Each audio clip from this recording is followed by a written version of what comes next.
Hello, my name is Scott Bradley, and this is the Gersnet Podcast. And as always, this episode is brought to you by Forrest Precision Engineering. And I'm delighted to be joined by the one and only, the main man, Stewart. How are we? I was wondering where that big build-up was going. I'm totally undeserved, of course, but I agree with you. I'm doing very well. Thanks for asking.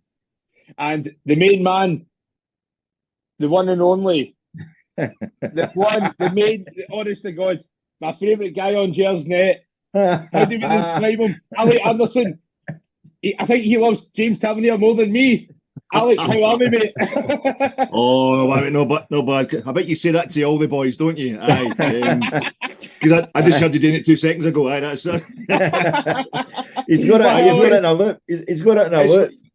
You've got the oil and water mix here, mate. You get the Tavernier hater, the Tavernier lover, the hoary Tory, and the woke joke. You know, it's like question time. Mate, it's going to be a spicy episode, that's for sure. That's for sure. But how are we? You doing good? Not bad, mate. Not bad at all. You all survived the storms. Yes, we did. Like a wee bit of my satellite actually came off, so it did. But the TV's still working, so that's the main thing. Glad to hear it. That's the main thing. But also, we'll just dive right into it. And of course, Rangers won 3-1 today. We won our away game, Alex. We won our away game. Unbelievable. About time. But Aye. Alex, I'll start with you anyway. What do you make of the game today then? Rangers won 3-1 at Tannadice against Dundee United. First half, it wasn't all that great, but second half, Rangers really put it up a notch. I think it's even sweeter because we saw all the old tropes. We saw all the things that we're dreading. Really slow start, going a goal behind. I hadn't actually thought about the fact that we'd only... I'm dreading this year. I know me and Stuart's sense of humour is the same kind of. The phrase "coming from behind" is going to get used a lot tonight. And I'm trying not to get into all that. It's no impressive at all. But I was really. I didn't realise that it's only the one time in that game against Motherwell at Hampden that we had come back to win from going behind this season.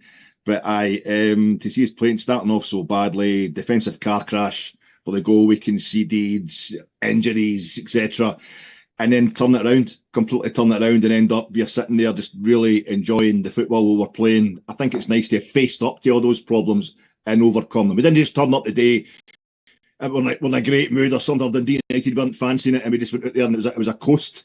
It was kind of like, no, we've taken on board what we've not been doing right this season, faced it down and come away with the 3 points and hopefully a bit of growth for the whole team. So I really enjoyed it. Yeah, sure. Stephen, also when Dundee United took the lead, were you thinking it was going to be one of those days where it's like, oh, here we go. It's going to be one of those ones where it's like, oh, we're going to Rangers are just going to excuse my language, shit the bed. As a famous Rangers captain once said, it was like deja vu again. It was. If you look at the end result and you look at it on paper, one of my mates sent me a text saying comfortable win, and I thought to myself, I was actually comfortable without it ever being comfortable. It was almost like there was an element of unease right through the Rangers' performance. You know, we've stated it time and time again this season, and it feels like we've actually stated this for a long time.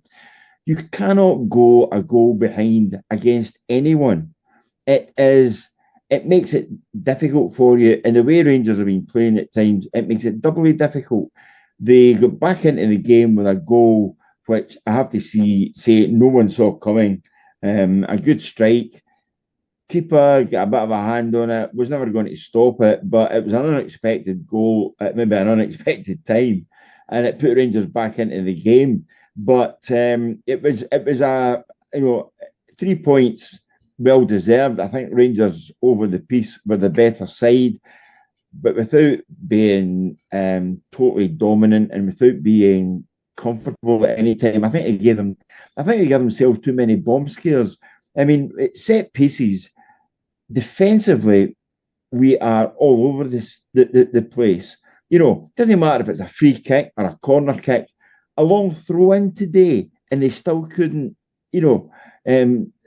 mark up. And people say, oh, what are we with this or with that? I go back to speak to people that actually know about these things. And the thing is, if you're playing zonal marking, that's fine, but you still need a player or players to attack the ball. And if you've got a guy attacking the ball, even if it's not in his zone, it makes it doubly difficult for attackers to get a touch on it. When the ball breaks in the box, honestly, it was the phrase you used there, shit the bed. It's people trying to stick a knee in or a toe in or get in the way of a block, when all I needed somebody was to actually have a bit of cool head, was to put their boot through it and actually take command in that area. And there's too many people are leaving it to other folk to do or other folk to deal with, and then all of a sudden you find yourself a goal down. 100%. And Alec, I'll come to you here. Obviously, Diomande obviously got the goal right before half time, scores a brilliant goal outside the box. Thanks to a lovely assist from our main man, James Tavernier. But Diomande has really been coming into form recently, hasn't he? Yeah, I mean, I love Dio. I do. He's been written off a few times, I think, with large sections of support. But I mean, who hasn't? It's just what we do, supporting Rangers. But I feel as if, particularly, and this would be the problem that we're supposed to have this season, it's got to the point where a lot of Rangers supporters are actually seen as doing well in Europe.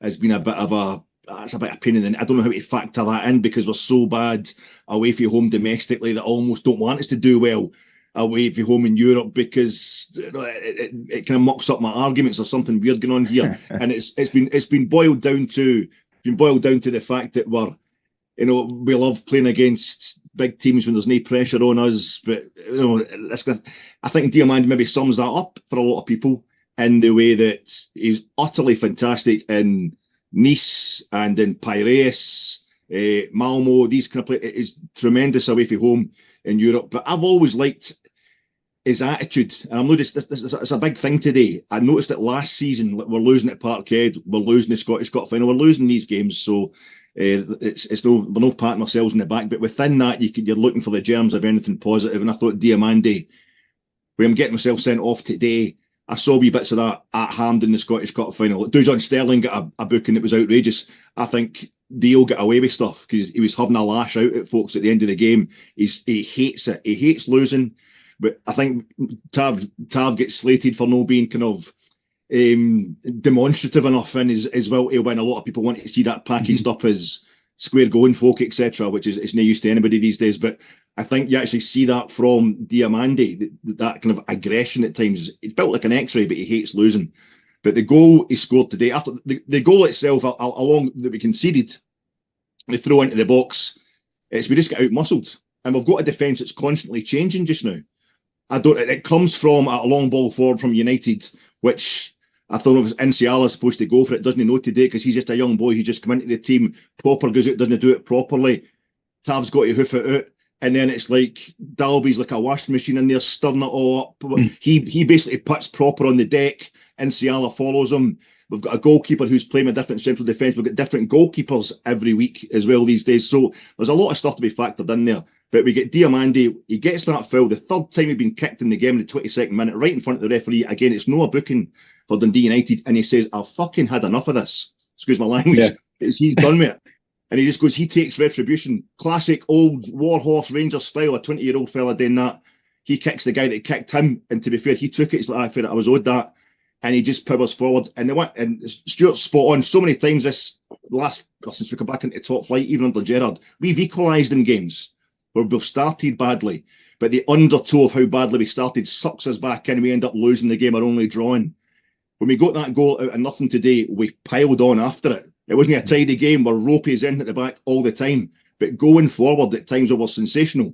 We were really entertaining to watch, and we just kept going from that moment. Diomande just decided to take the game by the scruff of the neck. The way he celebrated his goal, the way he puts it away, getting onto the foot he wants it to, it was brilliant.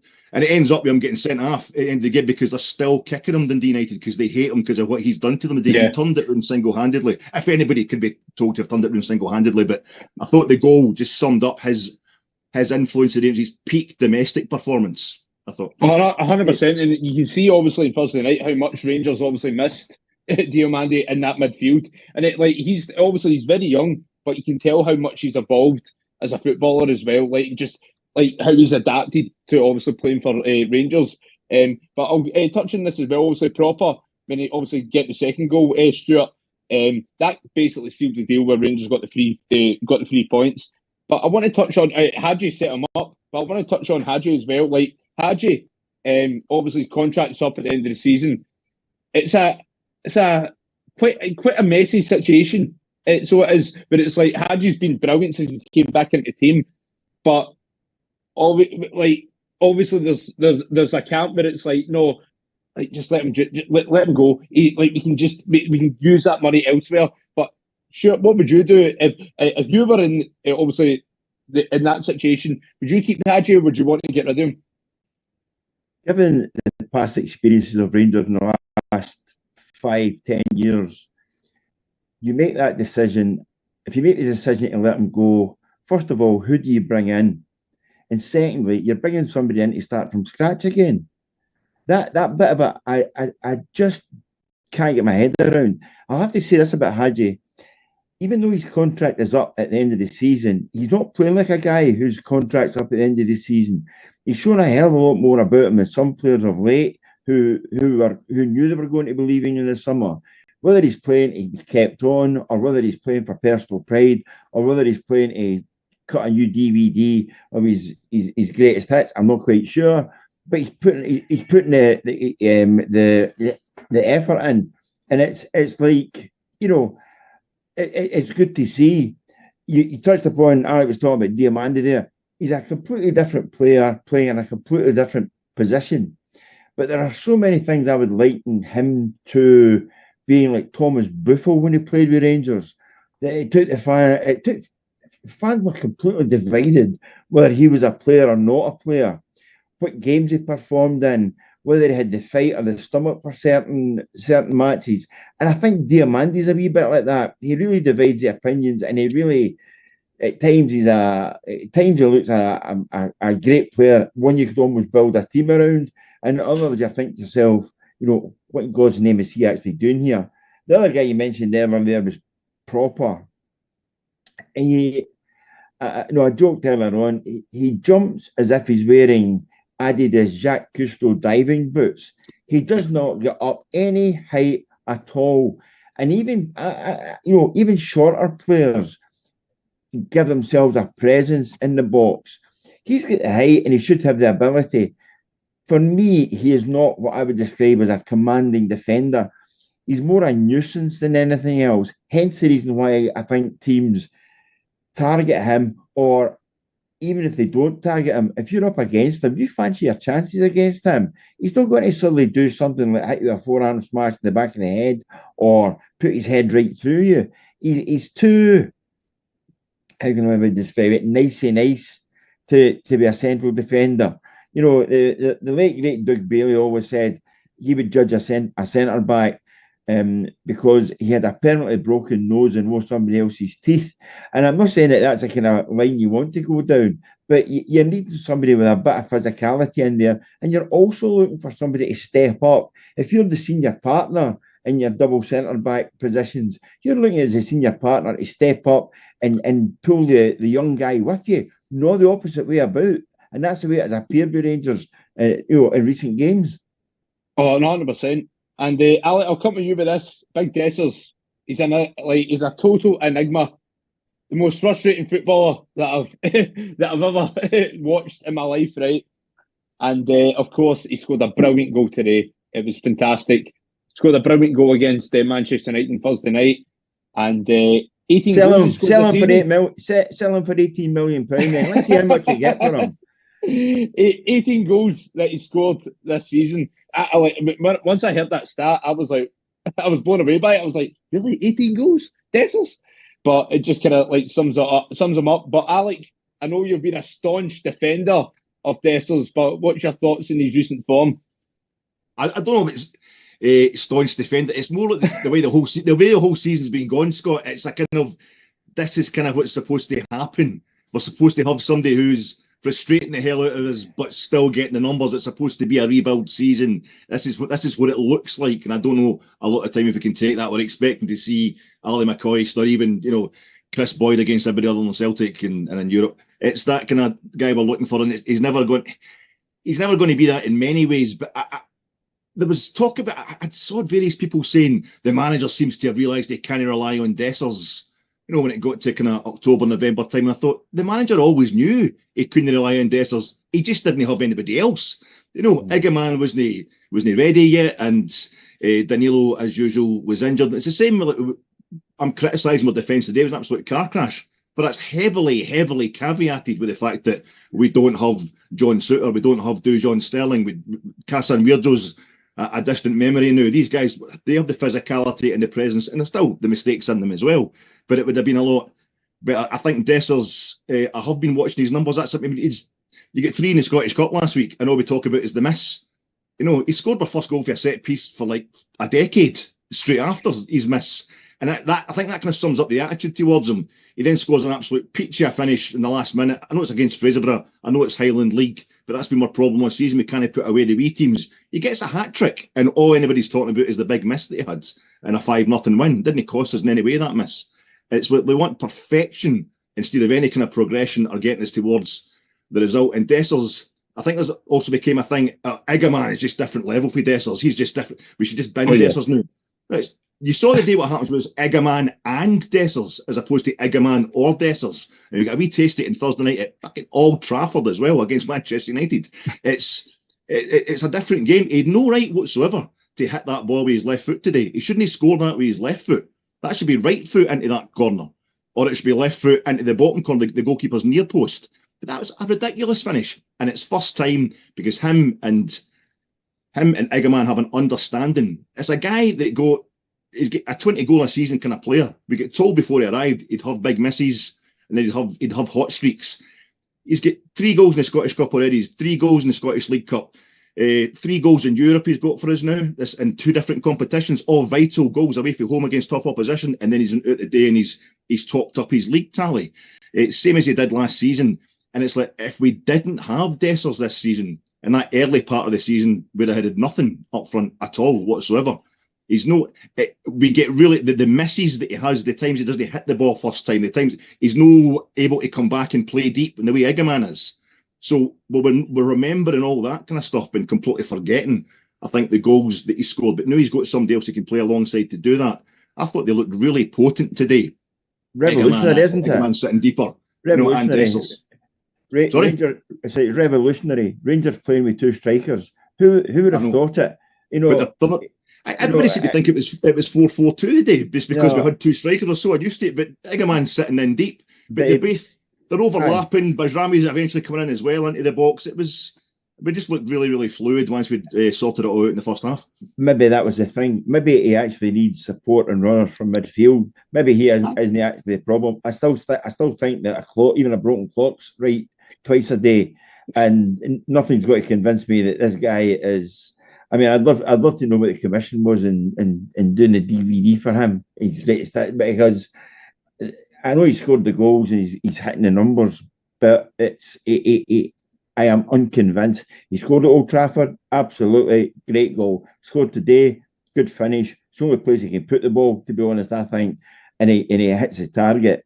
But I still think that for the amount of money that Rangers spent on him, he is nowhere near what they were looking for. Sure, remember what I said to you? Sorry to interrupt, but remember I said to you? No, I want to hear what Alex said. I want to go. I say, remember I told you that Michael Beale flew out to Italy to convince Dessers to come to Rangers? Literally. So that kind of just sums up the whole situation. Neville Chamberlain flew out to find Hitler. It proves nothing. I think that's what Scott's saying, though, isn't it? Like, a lot of Rangers fans are embarrassed at the fact that Michael Beale went over there to try and convince him to come to Rangers, and I think it's a bit out of order. I think the guy has basically been, not a lot of support this season. We saw him last season. We know what he can't do, and we know what he can do, and he's giving you the numbers. He's giving you the goals. It's because he's missing chances as well as scoring. I remember going back to Stuart, you'll know as well, when like Ian Ferguson, the original Ian Ferguson, that was at Dundee United and Hearts and all that, was at Rangers alongside Ali McCoist, and McCoist is getting absolute pelters, in his earlier days at Rangers, and Ian Ferguson was the kind of darling who would pop up and score a couple of goals against Inter Milan as we go to Europe and stuff like that. Yeah. Would score a winner in the League Cup final, but Ali would score a hat trick in a League Cup final for Rangers, but it still gets slagged rotten because he never hid. He kept going. He would go, whereas I feel as if Ian Ferguson would just time his little interventions when he kind of felt like it. And I feel as if it's the same thing a lot of the time with Dessers. He makes the mistake of trying all the time, just get yourself into positions, and sometimes missing, sometimes be able to do it. But I'm using, it's no, you can't write off that goal he scored today when we'll be complaining all the season we can't win away from home in the league. And you can't write off, that's one of the greatest goals in our European history, is him scoring that goal against Man United at Old Trafford. That will live with me forever. It's an absolute peachy goal. And it feels as if, but he missed an open goal against Fraserburgh in the Scottish Cup. That doesn't need scan for me. It's like, there's a kind of immaturity, I think, in the attitude towards Dessers. Going to make mistakes as well as getting his 20 goals a season for what is going to always be our secondary striker. This is why they're doing away with barcodes. It doesn't scan with you. but that's the thing, right? See with Dessers, we all know there's talent there, right? He's about 50 years old, right? He's got bad habits, and he's at that stage in his career where, see the bad habits that he's got, he's not going to get rid of them. It's just the way it is. But he is a decent footballer. He is, but he's the most frustrating footballer I've ever seen in my life. Like, I'm not arguing with that. Aye. I know. It's like, that's the thing, but it's like he can just stink the joint out 1 minute, the next minute. Like, prime example was the Olympiacos game, right? Where he was terrible the whole game. He was rotten. Then out of nowhere, boom, he scores. Nice wee tidy finish. Slots into the right hand side of the net, and it's just like, it's like mental. It's just like I've never seen a player like him. Alex is right in what he's saying, and footballers, or who you remember and what you've seen, is entirely generational. The more years you watch things, the more you've seen it. I used to work with, say, an old news editor who always told me there was no such thing as a new news story. It was only new to another group of people. And he's absolutely spot on. And the problems that you see with Dessers, you could almost replicate that back to the days when John Gregg tried to weld Ali McCoist and Sandy Clark together. He ended up with a partnership of Alison and Sandra up front for Rangers, and they were absolutely pilloried for no scoring goals, and eventually Sandy Clark was sold to Hearts. McCoist persevered and bludgeoned his way to greatness and to legendary status. It was not all, bright lights and dazzling performances. He really, even down to Jock Wallace telling him the week before the League Cup final when he scored the hat-trick, he was actually thinking about sending him down to Cardiff on loan just to give him a kick up the backside. And again, if you watch that final, McCoist was in there almost like an attacking midfield player rather than as a striker. So we've seen all these things before. I still think that ultimately, I think, I don't know what Clement thinks or anybody else in charge of recruitment thinks about where he will end up in terms of the pecking order, or whether there'll be other people coming in over the top of him. And I think that bit of it is something that's needing a bit of clarification. Not that I think anybody's going to clarify anything within Ibrox in the next couple of weeks in terms of personnel, but I think that would be something that would maybe help going forward, even just to put an arm around about him and say, yeah, I'm still going to pick you and I'm still going to play you. So here's a question for you, Stuart. This window, obviously the window's shutting in a few days. Would you sell Dessers, yes or no? Well, it depends. For me, it depends on two things. One, have you identified a replacement that you could go and pick up for a specific fee? In terms of picking up strikers in January, people will say, well, it's never a great time to sign players. I seem to remember Rangers signing Chris Boyd in January. I seem to remember them signing Naismith as well in January. So it can be done if you've identified somebody, and other teams are looking to sell to strengthen. And as much as they maybe need two midfield players when they've got a striker. So it can be done. I think if he was to be sold, it would tell you so much about how A was viewed and B, how much he's actually valued at, because Rangers spent, £4 million for Rangers just now is an absolute fortune. Are they going to get that back? I don't see it just now. Despite the numbers and despite the goals he scored, I just don't see it. And that bit of it would mean that you're actually selling somebody at a loss to spend more money you don't have. It's not just a simple equation of sell one guy and bring another guy in. There's a really integrated equation to be had in all of this. I wouldn't sell him in January, but I'd be planning well ahead to actually get some sort of replacement in, because I still think that Rangers are needing somebody who's going to give them 20 and 30 goals a season, but do so in a team that if they get one goal, they can actually defend it. Yeah, 100%, because see, Dessers, right, it's not like he's a bad player. He's a decent player, right? Because obviously last year he got like 23, 24 goals, whatever it was, right? But he played like 40 plus games, right? See, if you're going to be a Rangers striker, those numbers are not good enough whatsoever. And that's the thing, like, he wants to be Rangers' #1 striker. And when you've got Iggerman there, that's just not going to happen. And see the amount of money we're paying Dessers and the amount of money actually paid for him. We can't afford for him to be second or third choice striker. We just can't. I feel sorry for him. I feel sorry for him and rather, and maybe actually the key part of it, he's been asked to score goals at a time when Rangers cannot defend. So every miss that he makes is compounded by the fact that we get guys at the back not doing their job. Rangers have won championships where you've ended up with maybe 2 or 3 guys on about 11, 12, 13 goals. Kevin Drinkle has got a golden boot, believe it or not, for being the top scorer. I think he only scored 14 goals. Mark Walter scored 13 goals that season. The goals were spread out. But Rangers only needed 1 goal to win back then, because defensively they were far superior to anything else in Scottish football.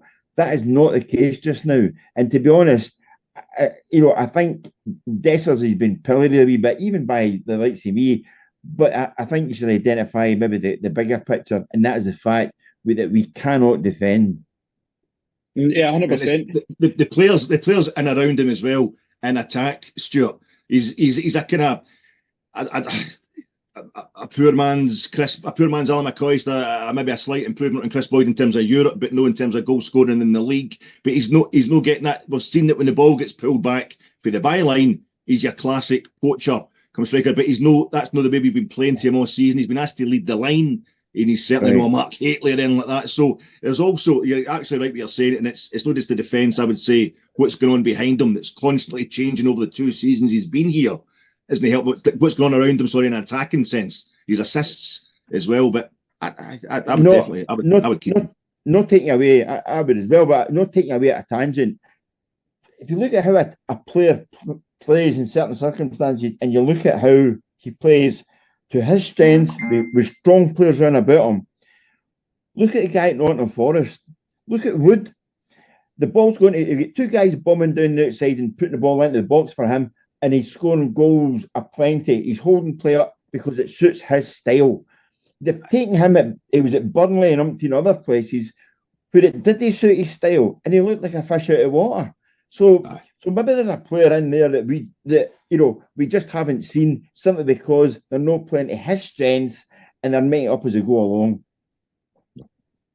So, Alec, just to move on, I want to touch on the red card, the Diamande red card. Baffling to say the least, but what's your take on it? Do you think it was a red? Yeah, he's violent intent. He meant to hit him. No, do you know the telltale is Diamande himself? He did himself no favours. I think that's what Zach Lovelace is whispering to him. I think he's saying, "Don't look so bloody guilty."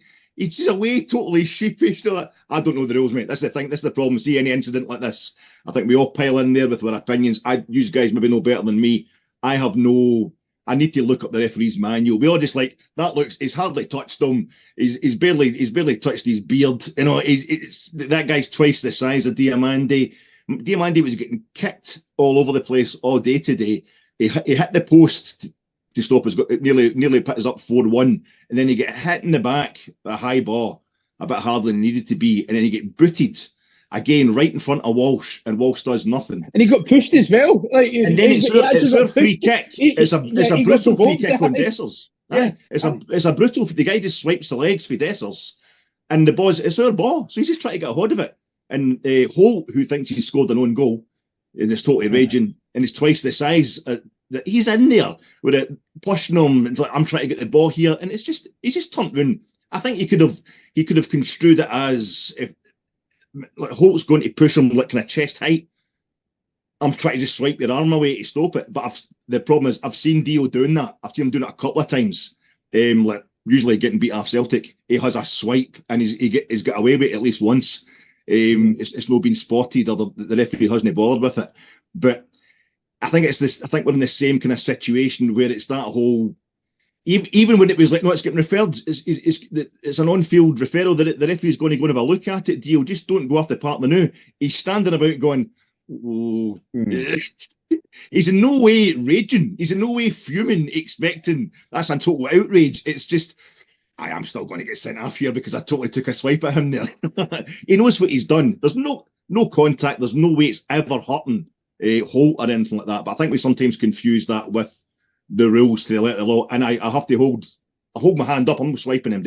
I would say I don't know enough about the rules, but to me it looks like the violent conduct, or whatever you call it, the intent is there.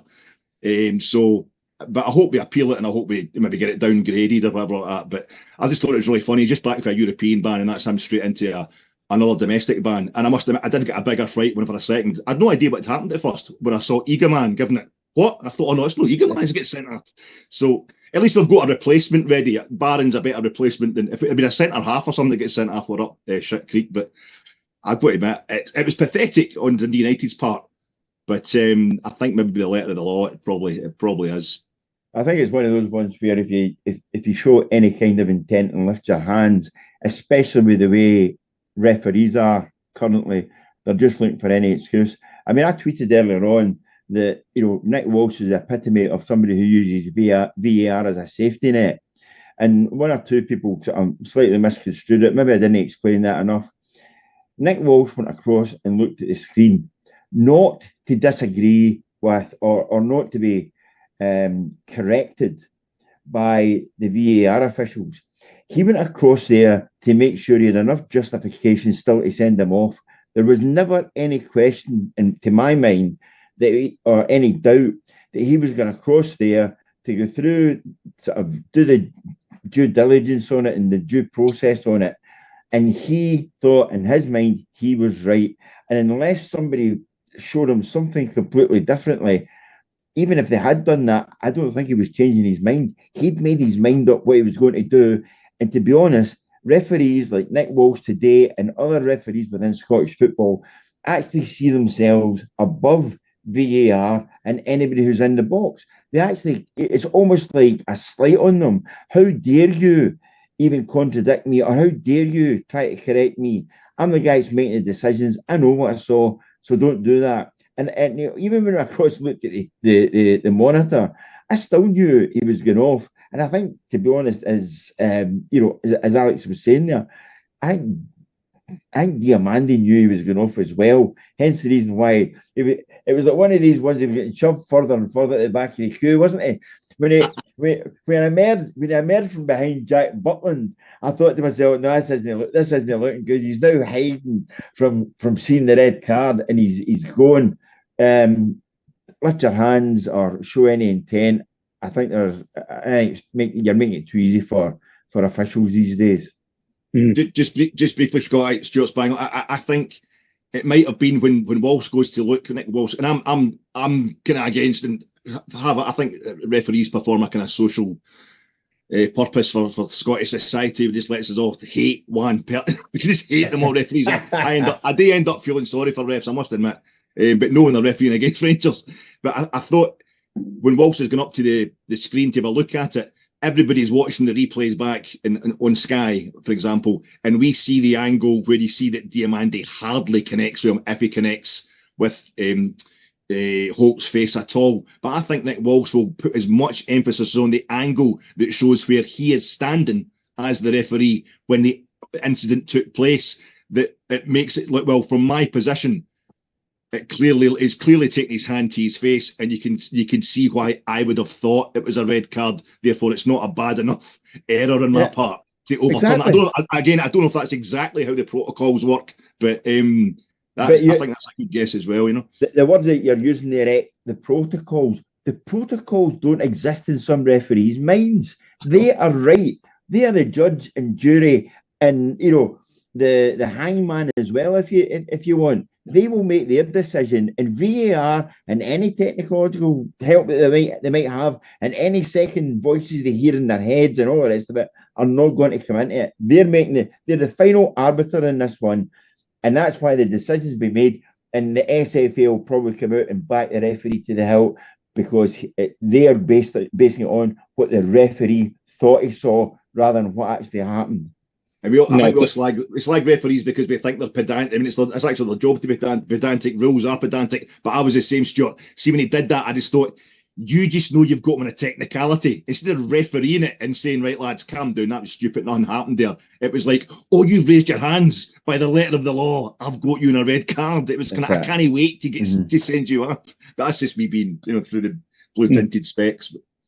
And Alex, I want you to move on to the main man, the best right back to ever grace Scottish football. Don't do that, Scott. Don't do it, man. I can't take it. James Tavernier, I could just see Stuart's face when I'm saying it. The main man, obviously Tavernier, 2 assists in 2 games. He had a blinder against Manchester United on Thursday night, and he set up Diamande for his goal today. Do you think Tavernier is back to his best now? Well, I know Stuart will, because he thinks he's crap. So that's fine. So that's as good as he's going to get, isn't it? Tam, as you're concerned, Stuart. I don't want to. If they were to put a Mount Rushmore on the front of Ibrox with the best right backs I've seen, all you would see would be his arse. But Stuart, that's the point. But that is the point. We're not at a stage in our history, far less a stage this season, where it's about being the best in our history. It's about the guys who put in the most effort at the hardest times in our history. Yeah, and also name a right back that can the heroes. Name a right back that can produce the numbers that James Tavernier can do. Name a Rangers right back that has played in such a bad team as the one currently. There you go. It's not his fault, but it's not his fault. I've said it so many times. Barry Ferguson would struggle in this Rangers team. See the teams that the teams that Tavernier's played in. Barry Ferguson would struggle in them. Barry Ferguson would have the same amount of trophies as Tavernier. It's true. Right. I know I'm not the host here, but if I can go pure referee here, if I can go Nick Walsh here, right, I've got a technicality. I've got a technicality. What Stuart's saying, though, is that's why I think when we're talking about the respect for him or whatever, how he's regarded by the Rangers support, that's why I have him in hero category. I don't mean for a second he's an all-time great Ranger. But again, once again, the fact that he's got the best record of goal scoring for a British defender ever, and we still think he's crap. Also, it's a technicality. Do you know what I mean? It's what I'm trying to say is the situation we are in as a club and what Tav has been. He's been consistently there. People are blaming him for it. If he's the only consistent factor for the last 10 years, but he doesn't have to be the best right back we've ever had, because there's been far better right backs at Rangers that have got nothing like Tav's goal scoring and assists levels. But he just has to be a guy who's there helping us better than anybody else. And what has been the toughest time in our history. And I think that's exactly what it is. The original question, mate, I don't think he's back to his best, but I think he's changed his game as he has to, as he's getting slower. He's really changed his game this season with the help of the manager. The manager wanting him to. He's top 10. He's still hitting the byline every now and then. He's still right out in the wing sometimes, overlapping and that, but he's today he was really kind of inverted, so to speak, a lot of the time. But the two, it's almost like you might think I'm exaggerating my love for James Tavernier, but I just compare him to Ronaldo, the phenomenon, the Brazilian Ronaldo. When he had his bad leg breaks, he used to always round the keeper and walk the ball into the net. Then he get the bad leg breaks and he'd lost a yard of speed, so he would start shooting early. He would shoot within his stride to compensate for his lack of speed. It's like Tav has just developed. We saw 2 great instances of it in the last 2 games. this way at hitting the ball from deep and curling it right between the two centre halves of the opposition. Desser's goal at Man U the other night, and he had a moment today just towards the end of the first half, I think, where he did it again, and Desser's caught it between the two United centre halves. They were all at sea, and he fired it straight at the keeper and kind of got the rebound. But it's like he's developing his game to compensate for his lack of speed, which is a sign of a true class act as far as I'm concerned. But for me, it's not about what he's like pound for pound compared to every Rangers right back in history. It's what he's done for us at this time in our history, which I will friend you, if I may, in the dark and cloudy day. You know, it's about helping folk at their time, and Tav's been a legend for me in that respect. And also as well, like I remember it was the Motherwell game in the semi-final where he had a stinker, he had a shocker, and I mean, obviously got subbed off as well. And I think people do seem to forget that Tavernier's played like 50 plus games like for the past 10 years. Like he's constantly fit. He's a unbelievable athlete, right? So see him getting dropped for just for a few games. That was probably the best thing that could have happened to him, because ever since he got dropped, he's been solid. I'm not going to say he's been brilliant, but he's been solid. But it was good for him to get a rest and just be out the spotlight, because I'm just sick to death of like when Rangers aren't doing well, it's like, oh, it's Tav's fault. Like I'll never forget, obviously, that 3-0 game against Celtic at the start of the season. That absolute loser that stood outside Ibrox, that waited hours and hours for Tav to come out and just abuse him. You're like, it was embarrassing. And it's just, I just don't understand. Like, that's why I'm so kind of defensive about Tavernier, is because I don't like how he's always made out to be the scapegoat. And just going back to what I just said there about, see if Barry Ferguson played in the Rangers teams that James Tavernier played in, he'd be in the same situation, 100%. Like, and Tavernier can only just do so much, and he's carried Rangers for years. Like, Rangers wouldn't have made the Europa League final if it wasn't for him. And he obviously finished top goal scorer, made the, obviously, team of the year in the Europa League as well. Like, for me, personally, I think James Tavernier is a Rangers legend. It's just my personal opinion. I can see why other people may not perceive it as such, but for me, I think he is. I think it's a painful moment. I think we don't want to. I think it will be if once we start winning league titles and retaining league titles, and it will be after Tav has gone. He's coming to the end now, and I'm glad the phasing out of him is kind of happened this season the way it's happened. It's got us all used to the idea, and he's become a social media thing. It's everyone's black or white. But I think once we're retaining league titles, we'll look back and we've got a sense of ourselves again. We'll see what Tav did to get us back there, to bridge that gap from 2011 to us retaining titles again. But I think just now a lot of folk don't want to accept. We don't want to accept that this is it. The number one player we've had the last 10 years is just like three domestic trophies, and there's so much more to it, the European aspect. But and also, it's not his fault. I think that's a big part of the confusion towards him. Let me give you another theory as to why he might actually be playing better. Because when he was dropped for a reason, and that's because his game was literally error-strewn. He was making mistakes. He was going too far forward. He wasn't dropping back quick enough. He wasn't covering back, and he get dropped because of it. And I think at that point in time, maybe somebody within the coaching staff at Ibrox has said, this is how it's going to continue unless you change your game. Unless you realise you're a right back who has to defend and allow other people to score the goals. You can't do everything yourself. You can't be running 60 yards every time Rangers got a throw in the left wing. That's not your job. Other people are going to do that. But he's instructed to do that, though. Like, he's been told to do that. Well, but if he's been told to do that, there's something really, really badly flawed with the whole coaching setup, managerial setup at Rangers. Because I don't know any other team that would direct somebody who is a right back to go and take a throw in on the left side, unless you were some kind of long throw in expert. That just does not happen. And I think I've been watching and close enough to football teams and coaches and the likes to know that's not something they would instruct. I think his game definitely. I think a wee operation during the summer, Stuart. I think, and he's 33. You know what I mean? And he's doing full lengths of the park for most of his career. So that has got to stop.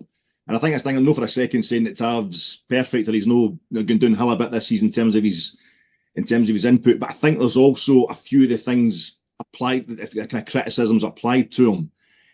don't. I was going to say scan, but you're going to start talking about barcodes again.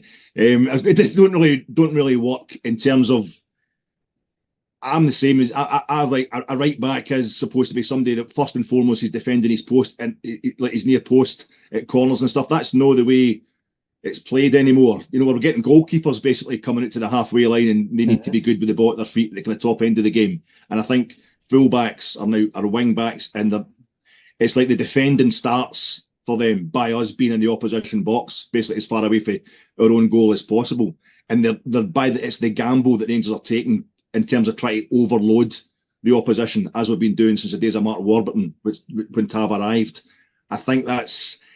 So it's like, why see at the halfway line when they're knocking the ball long in behind us? That's because we weren't able to do it properly in the opposition box. So that's the price we pay. So I think it gets a lot of slagging for what is just basic tactics. But when it gets to the point, like you're saying, when he was doing the captain's part too much, taking every single kind of set piece and throwing and stuff like that, and he's barely got the energy to get up to the halfway line and back because he's had a wee injury and that, and he's getting older than it's absolutely spot on. But I think again that's it's all merging with the argument about what Rangers are like at this point in their history and what Tav's contribution has been, and it's just good that we've got to a stage where we're just back playing football, and he's playing like a captain as well. We saw him the other night. It was a nice bit at Old Trafford the other night where he's saying to Igaman back here, you know, and Igaman's like a wee boy going, no, but I want to play up front. I want to just go and score goals, Dad. And he's like, no, you need to get back here.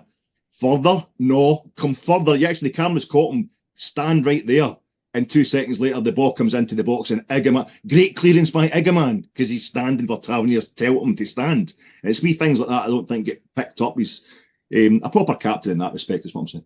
Just to finish off on the Tav, Alex, I've just asked you, do you think this will be Tavernier's last season at Rangers? It was getting so bad, just the divisive nature of him, and the fact that he wasn't, as Stuart's saying, he wasn't playing well at all at the start of the season. He was really dragging his arse about. It was getting to the point where I actually hoped he was going to go in January, you know. But now I don't know. I think he's reaching a kind of place in the way he's playing just now, as I say, finding that extra energy, knowing how to pace himself, that we can maybe get another season out of him. But maybe also it's time. I think the manager, the significant Tannadice, the first time was the first place. The manager started kind of phasing him out really gently by putting his number up in injury time and then taking it back.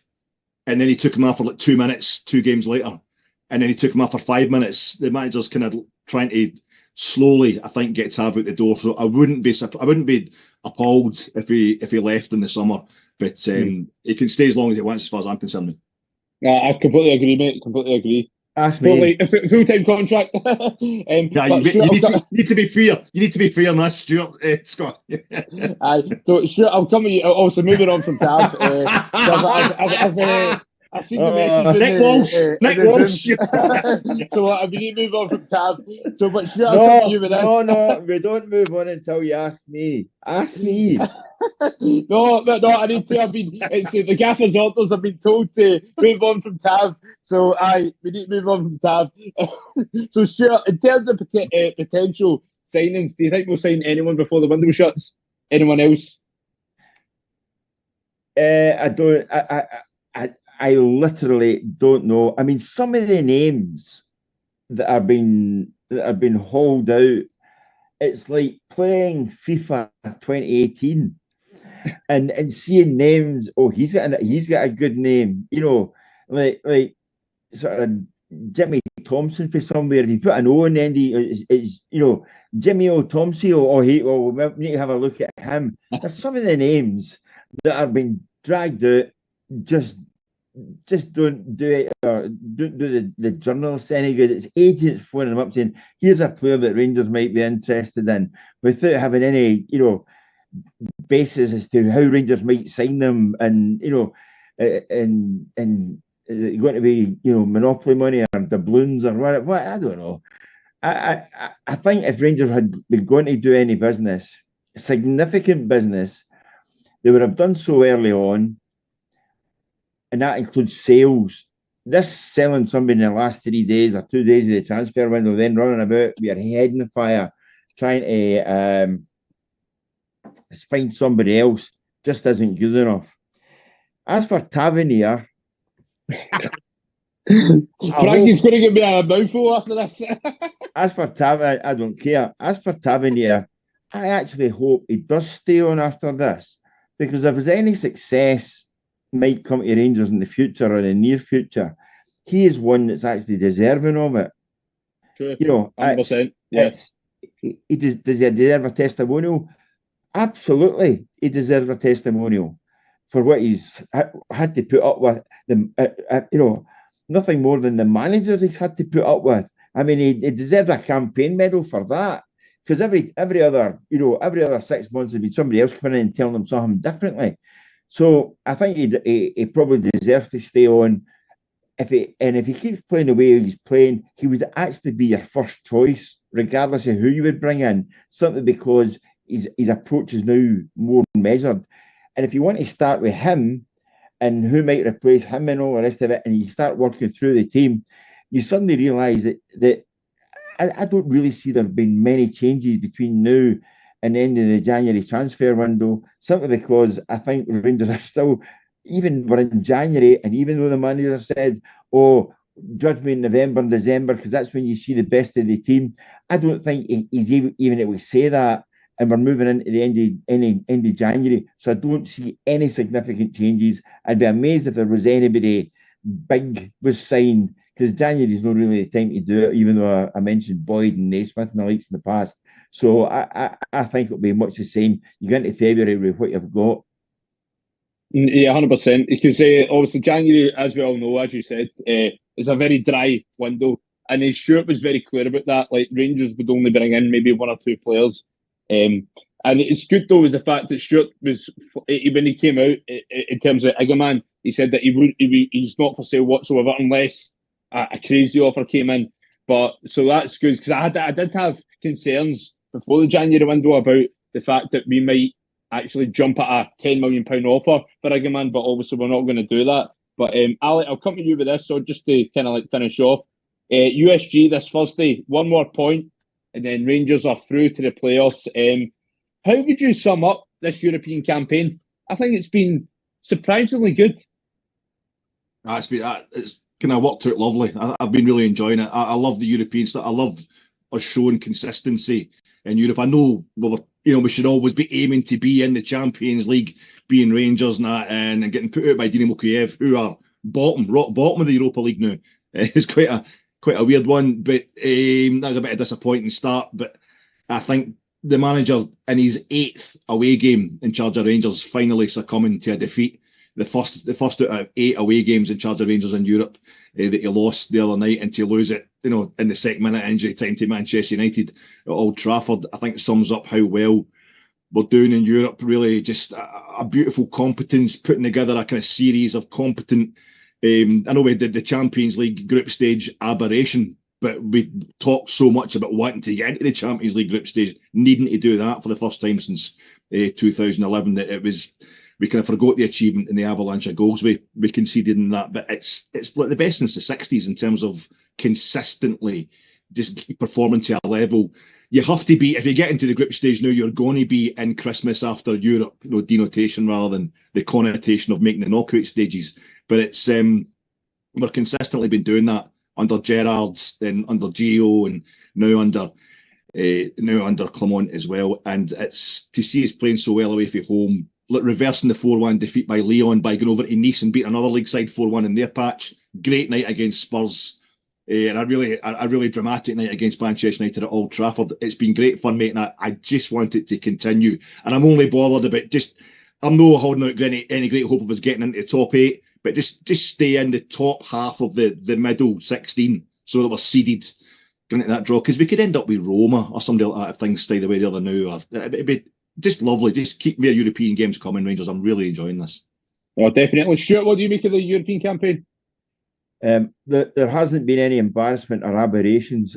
I think the performances have been of a level that you've become accustomed to, and that Rangers have gone in games.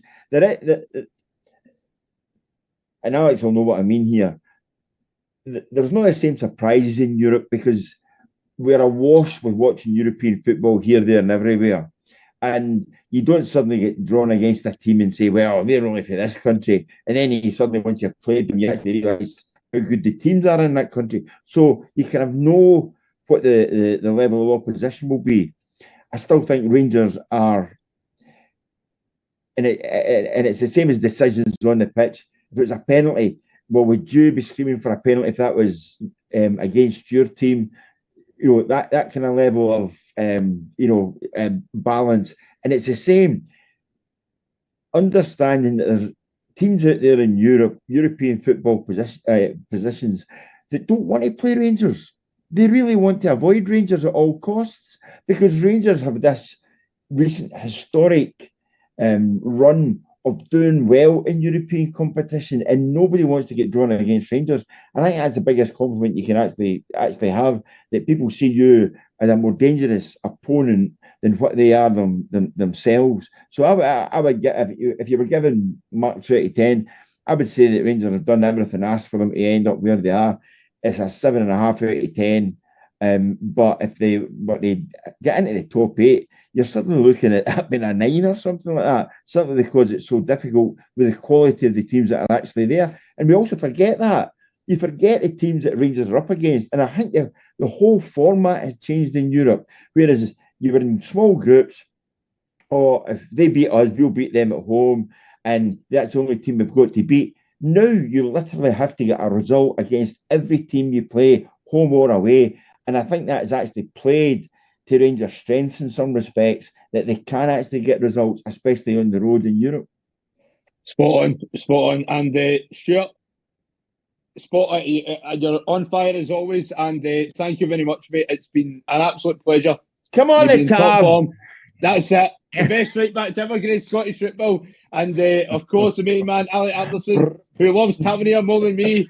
It's been a pleasure, mate. It's been a fantastic show.